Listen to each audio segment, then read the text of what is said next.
So you really get to know somebody pretty well when you spend time with them on a hike or getting outside together, walking down the road together. You know, it's really different than what you see maybe at church on a Sunday morning or even at work or at school.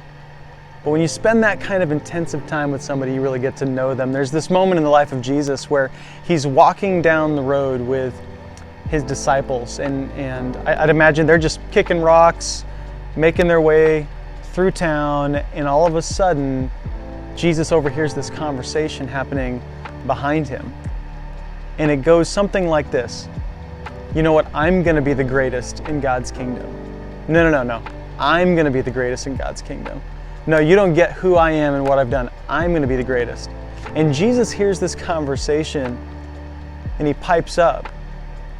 And they ask him, Jesus, who do you think is going to be the greatest in God's kingdom? And Jesus says, those of you who become the least will become the greatest in God's kingdom.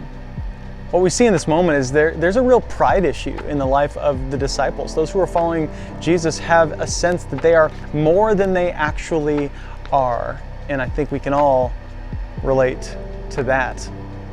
You know, later on, it's just a day before Jesus is going to be arrested and crucified.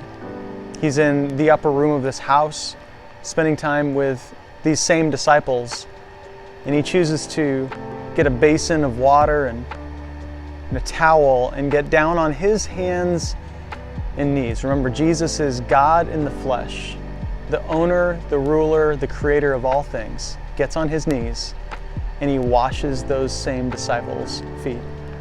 And I was thinking about that this week, that it really doesn't make any sense that Jesus would do this. This almost seems like you're reinforcing bad behavior. They already have a pride problem, Jesus. Why would you humble yourself anymore? It's only going to make the problem worse.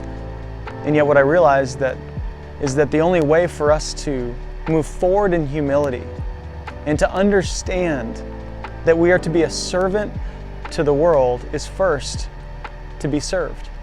It's like that's the only thing that softens our calloused hearts, is realizing that we get more than we give, and that we are blessed so much more than we bless.